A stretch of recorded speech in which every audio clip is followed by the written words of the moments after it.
मुंबईच्या महापौरपदी भारतीय जनता पक्षाच्या नगरसेविका रितू तावडे यांची भाजपने निवड केलेली आहे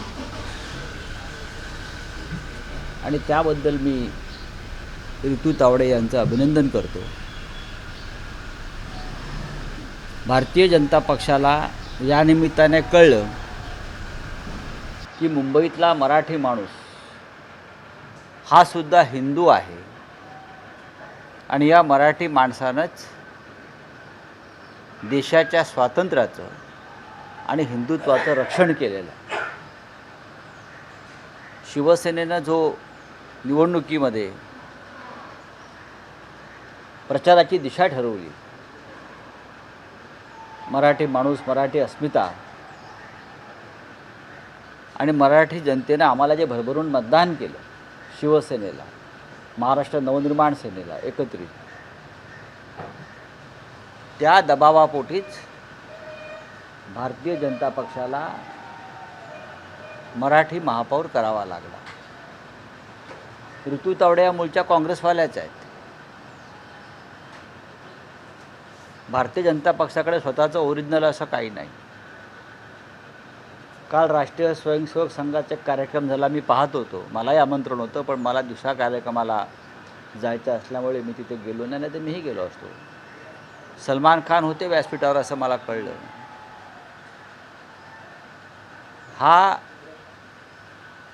हे सलमान खानचं स्वागत होतं, एक फार मोठा बॉलिवूड स्टार गर्दी जमवायला,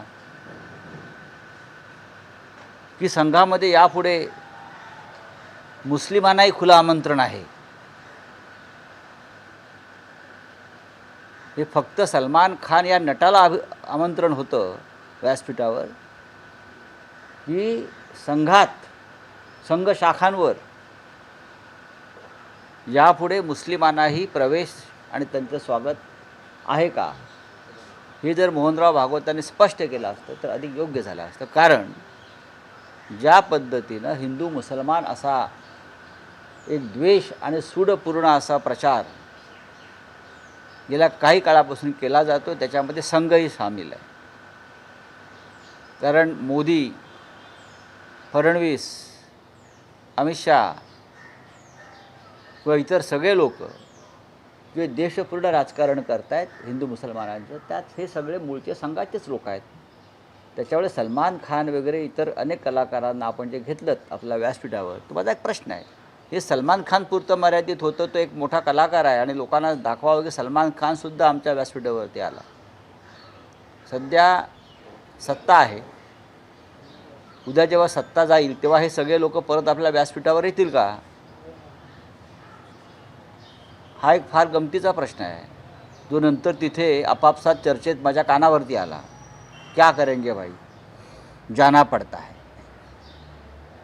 हां, पण ठीक आहे, सलमान खानला बोलवलं याबद्दल स्वागत, पण या देशामध्ये मोठ्या प्रमाणामध्ये राष्ट्रभक्त राष्ट्रवादी मुसलमान आहेत, त्यांचंही स्वागत करा। मुंबई महानगरपालिकेची निवडणुकीच्या वेळी संजय गाडी यांनी उमेदवारी अर्ज भरला। हां, काय काल मुंबईच्या महापौर निवड झाली आहे, त्यांनी सांगितले की मुंबई आता आम्ही बांगलादेश मुक्त करू। असं कोण म्हणत आहे? महापौरांनी दिल्लीत यायला पाहिजे। बांगलादेशी मुक्त करण्याचं ते जे काय त्यांचं धोरण आहे ते त्यांच्या हातात नसून ते देवेंद्र फडणवीस यांच्या हातामध्ये आहे। महापौरांना प्रशासकीय अधिकार नसतात, लक्षात घ्या। महापौरांनी मुंबई शहराच्या विकासावर बोलायला पाहिजे। ते पुन्हा हिंदू मुसलमान करणार असतील तर काल व्यासपीठावर सलमान खानला बोलून काही उपयोग झाला नाही असं मी म्हणेन। अर्थात घुसखोर बांगलादेशांना मुंबई का देशातून हाकलायला पाहिजे, ही आमची भूमिका आहे। पण त्याचं राजकारण जे तुम्ही करताय ते चुकीचं आहे। मी जे म्हणालो की नरेंद्र मोदी आणि निर्मला सीतारामन त्यांनी भेटलं पाहिजे आणि बांगलादेशविषयी नक्की त्यांची भूमिका काय हे त्यांनी समजून घेतलं पाहिजे। बांगलादेशमध्ये गेल्या 1 वर्षापासून ज्या हिंसक दंगली सुरू आहेत त्याच्यामध्ये आतापर्यंत आमची 450 मंदिरं पाडली, हजारो हिंदू जनतेच्या घरांना आगी लावल्या आणि जवळजवळ 230 ते 240 हिंदूंची हत्या झाली. त्यांना जाळून मारलं, त्यांच्या हत्या झाल्या, त्यांना गोळ्या घातल्या. यावर तुमचे देशाचे प्रधानमंत्री, गृहमंत्री, संरक्षण मंत्री अक्षर काढत नाही हिंदूंच्या संरक्षणासाठी. उलट आता माझा अंडरलाईन करून घ्या, भारताच्या देशाच्या अर्थसंकल्पामध्ये ऐकून घ्या, हे बांगलादेशी घालवायला निघाले आहेत ना महापौर. देशाच्या अर्थसंकल्पाचा जर तुम्ही नीट अभ्यास केला तर त्याच्यामध्ये तुम्हाला दिसेल की भारत सरकारनं हिंदूंना मारणाऱ्या बांगलादेशला काही कोटी रुपये मदत केलेली आहे. मी आकडा सांगेन तुम्हाला. पण बांगलादेशला मदत केली आहे की नाही, का हे का कॉन्ट्रॅक्ट किलिंग केलं का, हिंदूंना मारण्यासाठी पैसे दिलेत? देशाच्या अर्थसंकल्पात हिंदूंच्या कत्ली करणाऱ्या, हिंदूंची मंदिरं पाडणाऱ्या, हिंदूंच्या घरावरती आगी लावणाऱ्या देशाला नरेंद्र मोदी आणि निर्मला सीतारामन काही कोटी रुपये मदत म्हणून देतात आणि याचा वापर हिंदूंच्या हत्येसाठी होतोय. मुंबईच्या महापौरांना जाऊन सांगा की मी जे म्हणतोय खोटं आहे म्हणून सांगा. हिंदूंच्या कत्ली करण्यासाठी कोट्यावधी रुपये कालच्या अर्थसंकल्पामध्ये नरेंद्र मोदीने दिलेले आहेत. हे जर तुमच्या महापौरांना माहीत नसेल ना तर उगाच हिंदू मुसलमान करू नका. पंचायत समितीच्या निवडणुका झाल्या आणि एक धक्कादायक प्रकार समोर आला की मोहोळमध्ये एका धाब्यावर ईव्हीएम मशीन मिळाली. कुठे मिळाल्या? मोहोळ सोलापूरला मिळाल्या. पैठणला आमदार लहान मुलांना घेऊन गेले शाई लावायला. अजून कुठे काय झालं आहे, कुठे काय झालं आहे. मशीन तर बंद पडल्याच. ही कसली निवडणूक आहे? हा पोरखेळ आहे, हा पोरखेळ आहे. शिवसेनेचे उपमहापौर म्हणून ज्यांनी अर्ज भरला संजय गाडी यांनी एक महत्त्वाचं विधान केलं. नाही, मला माहित नाही. त्यांनी मला माहीतच नाही. हां, उद्धव ठाकरे यांची विधान परिषदेची मुदत जी आहे ती संपत आलेली आहे. ते पुन्हा विधान परिषदेवर येणार का, अशा प्रकारची एक चर्चा सुरू झालेली आहे आणि त्यासाठी काँग्रेसची मदत घ्यावी लागेल, इतर पक्षांची मदत घ्यावी लागेल.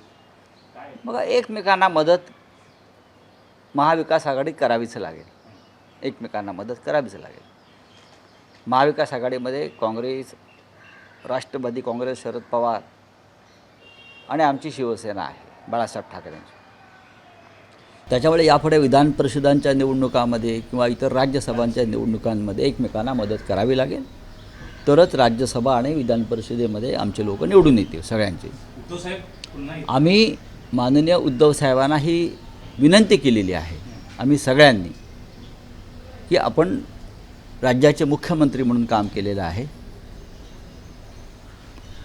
आणि त्या विधिमंडळामध्ये आपण पुन्हा जाणं हे राज्यासाठी आणि जनतेसाठी आवश्यक आहे. हे आम्ही त्यांना विनंती केलेली आहे. त्यांनी जावं अशी आमची सगळ्यांची इच्छा आहे.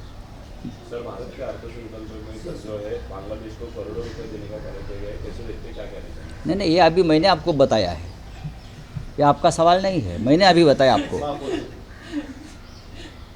ये मैंने बताया है कि मुंबई के महापौर ने, जो नवनिर्वाचित महापौर होने वाले, उसने कहा कि हम मुंबई से बांग्लादेशी को हटाएंगे. हटाइए, पूरे देश भर से हटाइए.